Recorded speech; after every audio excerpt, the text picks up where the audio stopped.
The next topic is brute force tools. Brute force tools are they are password cracking tools which are used ethically by the system administrator in order to detect the weak passwords and to change them. So, because we know that in our systems the passwords are encrypted, and in order to decrypt the passwords and to recover them, we can use these password cracking tools. And the tools that we're going to see are John the Ripper, Loftcrack, PWDump, and THC Hydra. The first one is John the Ripper. John the Ripper, it's a free password cracking software tool and it's developed for Unix operating systems. It's one of the most frequently used password cracking tools. It's used for password testing and breaking programs. Now it combines a number of password crackers into one package. It auto detects the password hash types and includes a customizable cracker. So it runs against the encrypted password. Now, this tool uses two kinds of attacks. The first one is dictionary attack and the other one is brute force attack. So what is dictionary attack? Dictionary attack is nothing but it takes text string samples, usually from files such as word lists containing the words found in a dictionary or real passwords that are cracked before, and encrypts it in the same format as the password being examined and comparing the output to the encrypted string. The next kind of attack that this tool uses is brute force mode.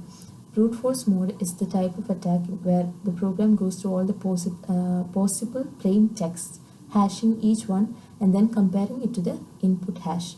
And it uses character frequency tables to try the plain text containing more frequently used characters first. The next tool that we are going to see is Loftcrack. Loftcrack is a password auditing and recovery application. It's also used to retrieve lost Unix and Microsoft Windows passwords through different kinds of attacks. The attacks that are used here are dictionary attack, brute force attack, rainbow tables, and hybrid attacks. So looking at each one in detail, dictionary attack, like we saw before, it's an attempt to gain the access to computer systems using a large set of words to generate the potential passwords. And brute force attack is the one in which the attacker submits the many passwords with the hope of it tries many passwords with the hope of eventually guessing the right password. Rainbow table is a pre-computed table for reversing cryptographic hash functions to crack the password hashes, and it's used to recover passwords up to a certain length consisting of a limited set of characters. And hybrid attack is a combination of both dictionary attack and brute force attack. So that's all about Loftcrack. The next attack is PWDump or password dump. Now, password dump, it's a utility which accesses and exports password information from Microsoft Windows security databases. Now, we know that in Windows systems, security account managers used for authenticating local and remote users. So it's a database file in Windows that stores the user's passwords. In order for this tool to work, it must be run under an administrator account, or it must be able to access an administrator account on the computer where the hashes are to be dumped.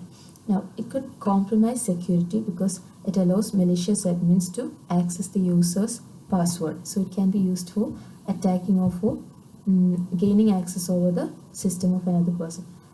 Now, it executes these are the steps that are used by the tool. The first one is it connects to a remote computer and it downloads a pwdservice.exe file, a file of that format, downloads the password information is then extracted from the database. Once the file is extracted, the rest of the attack can be done offline. So in order to avoid the detection of the attack or the attacker. So these are the steps that are followed by the tool. Next tool is THC Hydra. THC Hydra it's better than majority of brute force tools, and there are many reasons why it is better than the others.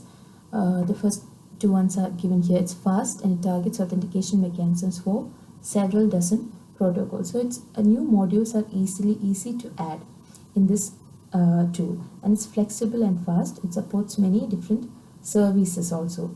It includes SSL support, and so it's a part of Nessus. It works by using a set of methods to crack passwords using different approaches of generating possible passwords. It uses methods such as word list attacks, brute force attacks, etc. Now, Hydra is commonly used by penetration testers together with a software named Crunch, which is used to generate a word list.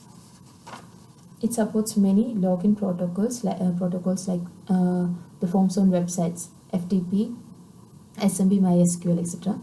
And it's also available in GUI. Now we can find it's all about THC Hydra. These are the main brute force tools that we have seen: John the Ripper, THC Dump, then Loftcrack, and PW Dump and THC Hydra. Now, in order to get more information on this, you can refer the textbook starting from page number 503, 629. You can find more details on these topics. Thank you.